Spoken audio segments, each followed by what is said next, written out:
எஃப்டிபிஓஸ் எல்லாருக்கும் வணக்கம். பொதுவா இந்த தெருநாய்களுடைய பெருக்கம் இந்தியா முழுக்க பரவலா இருந்துட்டு இருக்கு. அதிலும் குறிப்பா நம்ம இருக்கக்கூடிய இந்த சென்னையில தெருநாய்களால பொதுமக்கள் பெரிய அளவுல அவதிப்படுறாங்க. அண்மையில வந்த இந்த நீயா நானா அந்த டிபேட்ல கூட இந்த தெருநாய்கள் பத்தின ஒரு பெரிய டிபேட் நடந்து இன்னைக்கு அது பரவலா பேசப்பட்டு இருக்கு. சோ இந்த தெருநாய்களுடைய பெருக்கத்தை பத்தி இங்க இருக்கக்கூடிய பொதுமக்கள் என்ன நினைக்கிறாங்க, அதை பத்தி வாங்க அவங்க கிட்டே கேட்டு தெரிஞ்சு. ஸ்ட்ரீட் டாகால நிறைய பேர் பாதிக்கப்படுறாங்கன்னு சொல்றாங்கல்ல, அதை எப்படி பாக்குறீங்க? அதை எப்படி பாக்குறேன்னா, இப்ப நிறைய டாக்ஸ் இப்ப ரோட்ல எக்கச்சக்கமான டாக்ஸ் இருக்கு. இப்ப ஸ்ட்ரீட்ல எல்லாம் இப்ப எல்லா டாக்ஸ்க்கும் வேக்சினேட் பண்ண முடியாது. ஆனா தமிழ்நாடு கவர்மெண்ட் நினைச்சாங்கன்னா வேக்சினேட் பண்ணலாம் எல்லா டாக்ஸ்க்குமே. ஏன்னா ஒரு டாக்ஸ் எப்படி இருக்கும்னு தெரியாதுல்ல. ஒரு டாக் வர பை பர்த் அக்ரெசிவா இருக்கும்.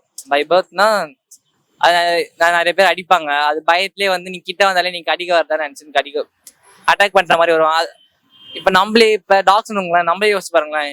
யாராவது அடிச்சா இப்ப நம்ம சம்மந்தமே இல்லாம நம்மளோட பேர் அடிச்சா நம்ம என்ன தெரியாம அடிக்க வராங்களேன்னு சொல்லி நம்ம திருப்பி அடிக்க போவோமா இல்லையா? செல்ஃப் டிஃபென்ஸ்க்காக எல்லாம் அதனாலதான் பண்றாங்க. சும்மா ரோட்ல நடந்து போகும்போது நாயெல்லாம் கடிக்காது என்ன கேட்டா.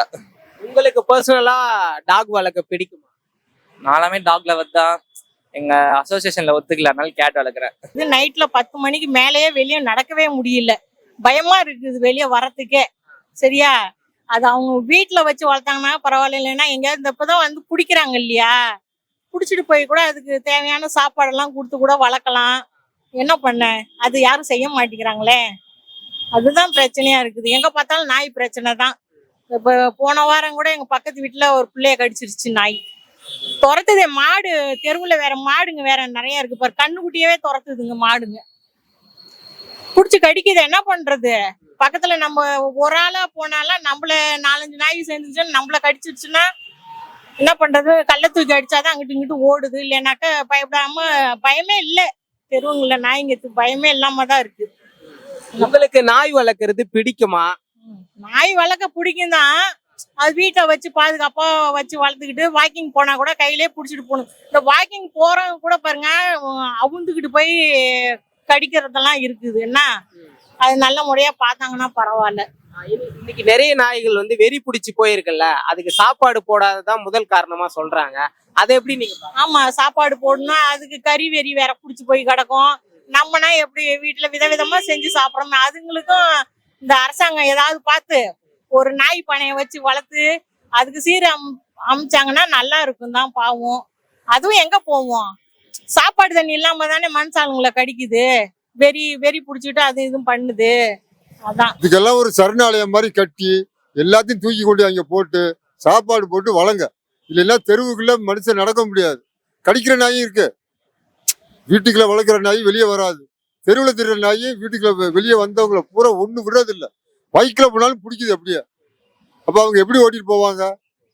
புதுசா வர்றாங்கிறது அது தெரியும். நாய்க்கு கிளீனா கண்டுபிடிச்ச விட மோப்ப சத்தியை வச்சு பிடிச்சிடும்.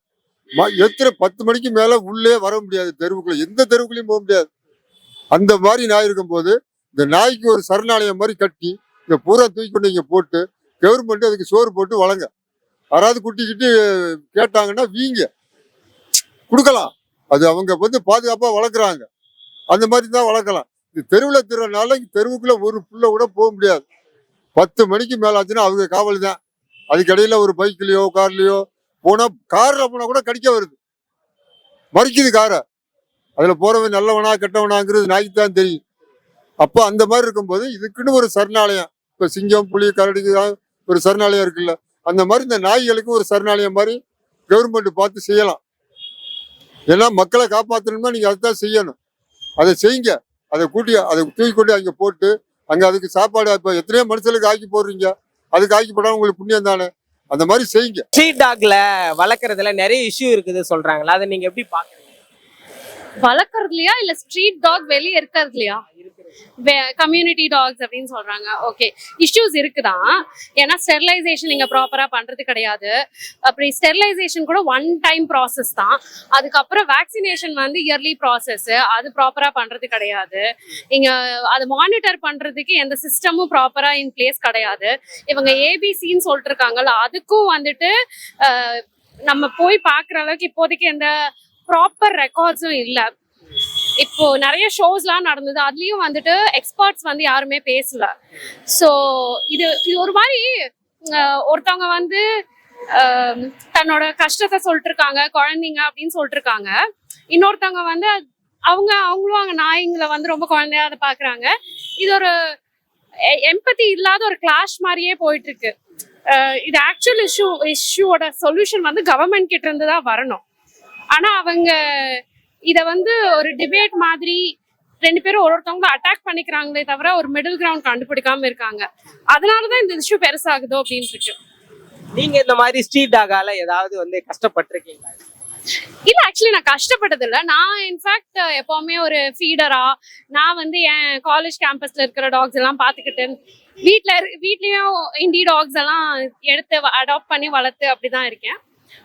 பட் ஸ்ட்ரீட் டாக் பாப்புலேஷன் இந்த ஓவர் ஒரு ஃபியூ டெக்கேட்ஸா ரொம்ப ஜாஸ்தி ஆயிட்டு இருக்கு. குழந்தைங்க சேஃபா இருக்கணும், தட் இஸ் வெரி இம்பார்ட்டன்ட். இன்னொன்னு நம்ம அடிக்கடி நான் வந்து குழந்தைங்க கூடயும் ஒர்க் பண்றேன். ஸோ குழந்தைங்க வந்து யூஸ்வலி நம்ம சொல்லுவோம் it takes a village to raise a kid அப்படின்னு. அப்போ நம்ம குழந்தைங்க ஸ்ட்ரீட்ஸ்ல சேஃபா இருக்கணும். அப்படிங்கும்போது இந்த பாப்புலேஷன் கண்ட்ரோலுங்கிறது இவங்க நிறைய கிரிமினல் ஆக்டிவிட்டி மாதிரி பாக்குறாங்க. இது பாப்புலேஷன் கண்ட்ரோல் நிறைய பேர் என்ன பண்றாங்கன்னா கிரைம் நடக்கிற கிரைமையும் ஸ்ட்ரீட் டாகோட இஷ்யூவையும் கம்பேர் பண்ணி பேசுறாங்க. ஆனா கிரைம் பனிஷ்மெண்ட் வேற, அது வந்து கிரைம் ப்ரிவென்ஷன் அது வேற. இது வந்து ஒரு என்வாயர்மெண்டல் ப்ரொடெக்ஷன். ஸ்ட்ரீட் டாக்ஸால இன்னும் நிறைய ப்ராப்ளம்ஸ் இருக்கு அப்படின்னு நிறைய என்வாயர்மெண்டல் ஆர்கனைசேஷன்ஸும் சொல்றாங்க. ஸ்ட்ரீட் டாக்ஸை ஹார்ம் பண்ணணும்னு சொல்ல, பட் இதுக்கு பெட்டரான சொல்யூஷன் இருக்கணும். அந்த பெட்டரான சொல்யூஷன் வந்து மக்கள் கிட்ட இருந்து வராது. அதுக்குதான் கவர்மெண்ட் இஸ் இன் பிளேஸ். அந்த கவர்மெண்ட் வந்துட்டு இப்போ சொல்றாங்க இல்லையா, ஃபீடிங்க்கு ஒரு இடம் வச்சுக்கோங்க, கம்யூனிட்டி ஃபீடிங்க்கா, எல்லா இடத்துலயும் ஃபீட் பண்ணாதீங்க, ஸ்டெரிலைசேஷனுக்கு யாராவது இந்த மாதிரி ஏபிசி வந்து முன்னாடி வந்து ஸ்டெரிலைசேஷன் ப்ராப்பரா பண்ணுது, இல்ல வேக்சினேஷன் ப்ராப்பரா பண்ணுது அப்படின்னு அதெல்லாம் சொல்றாங்களா. அதெல்லாம் ஒரு ப்ராப்பர் இவங்க ஒரு லீகலைஸ் ப்ரொசீஜரா கொடுத்தா, லீகலைஸுங்கிறத விட ஒரு லீகல் டாக்குமெண்டா ஒரு ஸ்டெப் பை ஸ்டெப் ப்ரொசீஜரா கொடுத்தா அது வந்து இன்னுமே கிளாரிட்டி கிடைக்கும். இப்போ நிறைய இடத்துல சோசியல் மீடியால நிறைய மிஸ்இன்ஃபர்மேஷனும் பரவிட்டு இருக்கு. அதுதான் இங்க பெரிய பிரச்சனையா இருக்கு. ஆனா இந்த தெருநாய் வளர்க்கறதுல இன்னைக்கு நிறைய பிரச்சனை இருக்கிறதா நிறைய பேர் இங்க பரவலா பேசிட்டு இருக்காங்க. விஎம் சீட்ல வந்து ஒரு வளர்ப்பு நாய் தான், வளர்ப்பு நாய் கடிச்சு பாவம் அநியாயமா ஒரு உயிர் போயிடுச்சு. அவ வளர்த்த ஒரு நாயோட ஓனரையும் கடிச்சு ஹாஸ்பிட்டல்ல அட்மிட் ஆயிருக்காங்க. இது மாதிரி தமிழகத்துல எல்லா இடத்துலயும் நிறைய சம்பவங்கள், உயிரை போகக்கூடிய அளவுக்கு அந்த வைரஸ் வந்து பரவிட்டு இருக்கனால இது நிச்சயமா கடுமையான நடவடிக்கை எடுக்கணும். அதாவது குழந்தைகள் பள்ளிக்கூட போற பசங்க எல்லாத்தையும் கடிச்சிருக்காங்க. நேரம் கண்ணால என்னையே 5 வாட்டி கடிச்சிருக்கு.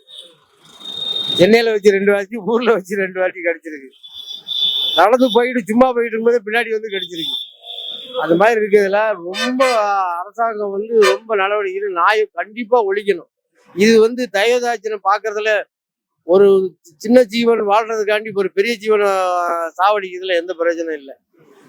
தீவிரமா அதை வந்து ஒழிக்கிறதுக்கு அரசு வந்து எல்லா நடவடிக்கையும் எடுக்கும். ஆனா இப்ப நீங்க வந்து ஆட்டோ ஓட்டிட்டு போவீங்க, அப்படி நாய் ஏதாவது துரத்துனது? இப்போ நாங்கள் ஏர்லி மார்னிங் காலையில் ஒரு 4-5 மணிக்கெலாம் இங்கேருந்து வண்டியிலேருந்து சவாரி எடுப்போம். எடுத்துகிட்டு கோட்டை சொல்லாம் போயிட்டு வண்டி பேசஞ்சர் இறக்கும் போதே நாய் ஒரு 20 நாய்டு வந்து எங்களை அப்படியே சுத்த போட்டு நிற்கும். அப்போ பேசஞ்சர் இறக்கிறதுக்கே வந்து பயப்படுவாங்க. அப்போ அதனால நாங்கள் அங்கே பேசஞ்சர் இறக்கி அவங்களை வீட்டில் கொண்டு போய் விடுறதுக்கு எங்களுக்கு பயமா இருக்கும். அவங்கள விட்டுட்டா திருப்பி நாங்கள் ரிட்டர்ன் வரும்போது எங்களை அப்படியே துரத்திட்டு ஓடியாரோம். அந்த கேட்டு வரைக்கும் துரத்திட்டு வரும், அதோட எல்லை வரைக்கும் துரத்திட்டு வரும். அது வரைக்கும் எங்களுக்கு பயம்தான். இது வந்து ரெகுலராக நடக்கிறது தான். இப்போ வந்து எந்த தெருவில் போனாலும் 10-15 நாய் கன்ஃபார்மாக இருக்குது. அதனால ஏர்லியே நாங்கள் போனோன்னா ரொம்ப பயந்துன்னு தான் போவோம் ஆட்டோ ஓட்டுறது. ஏன்னா இப்போ ஆட்டோ ஓட்டிட்டு வச்சுங்க, நாய் கடிச்சிச்சுன்னா 10-20 நாள் வீட்டில் ரெஸ்ட் எடுக்கணும். அதனால எங்களோட வாழ்வாதாரம் பாதிக்கும். அதனால மோஸ்ட்லி இப்போ ஏர்லி மார்னிங் நாங்கள் போகிறதே தவிர்க்கிறோம். இந்த திருநாய்களை பார்த்து பயப்படுறோம், அதுதான். ஆனா இப்போ வந்து நாய் வேணாம் சொல்றவங்களாம் நாயை பிடிக்காதவங்க இல்ல. அப்படி வந்து உங்களுக்கு நாய் வளர்க்க பிடிக்குமா? நாய் வளர்க்க நான் சின்ன குழந்தையில வந்து நாய்களோட கொஞ்சம் விளையாண்டுட்டு இருக்கேன். அதை கொஞ்சம் தூக்கி மடியில் வச்சுலாம் விளையாண்டுருக்கேன், அதுக்காக வச்சு. ஆனால் மொத்த உயிரை பழிவாங்க உயிர் போகக்கூடிய அளவுக்கு அந்த விஷம் இருக்கு. அதனால தான் நான் இப்போ வந்து பயப்படுறேன். எவ்வளவோ குழந்தைகளை தெரிச்சு கடிச்சிருக்கு. ஸ்கூல் போகிற பசங்க என்ன பண்ணுவோம் பாவம், அதுக்கு விவரம் தெரியாது. அது சொல்லாமல் கூட இருந்துடும் வீட்டில். அப்போ அந்த விஷம் உள்ளுக்கே இருந்துன்னா என்ன ஆகும், உயிர் போதான் போகும். நிறைய சம்பவங்கள் நடந்திருக்கு, 1-2 இல்லை. நம்ம பார்த்தோன்னா 2 பேரும் ரோட்ல சும்மா செவனேன்னு நடந்து போன டீ குடிக்க நடந்து போனவங்களும் கடிச்சிருக்கு. சொந்த நாயோட உரிமையாளரே கடிச்சிருக்கு. அப்ப என்ன பண்றது? நாய்க்கு எந்த நேரத்துல என்ன நடக்கணும்னு தெரியாது. அது ஐந்தறிவு ஜீவன் தான் அது. இதுக்கு பாவ புண்ணியம் பார்த்தாலாம் வேலைக்கு ஆகாது. கண்டிப்பா அதை ஒழிக்கிறதுக்கு நடவடிக்கை எடுக்கணும். குறிப்பா சென்னையில வந்து நாயை ஒழிக்கணும்னா என்ன பண்ணணும்னு நீங்க நினைக்கிறீங்க? நாயை ஒழுகினா எப்படின்னு தெரியல. இருந்தாலும் இது வந்து அந்த ஸ்ட்ரீட்ல இருக்கிறாங்க பாத்தீங்களா, அவங்க அந்த சாப்பாடு அந்த வேஸ்டேஜ் எல்லாம் போடாம இருந்தாவே நாய்கள் அந்த இடத்துல குறையும். அதுக்கப்புறம் அந்த குறைஞ்சிச்சுன்னா அதை ப்ளூ கிராஸ் அதை பார்த்துப்பாங்க. எதனா இது பண்ணா அந்த ப்ளூ கிராஸ் கொண்டு போயிடுறாங்க. இப்போ நம்ம எதனா வேற மாதிரி பண்ணா கூட அது ப்ளூ கிராஸ் மாதிரி அவங்க வந்து கேஸ் போடுறாங்க. அதனால அது ஒரு பயமா இருக்கு.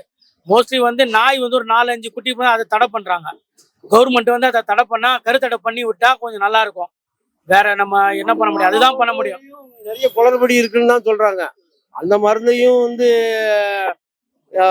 தரமான மருந்து இல்லாதனால அது கருத்தடை வந்து ஊசி போடுறதுனால எந்த பிரயோஜனம் இல்லை. வேற இதே சமூக ஆர்வலர்களும் சொல்றாங்க, மற்ற பொதுமக்களும் சொல்றாங்க.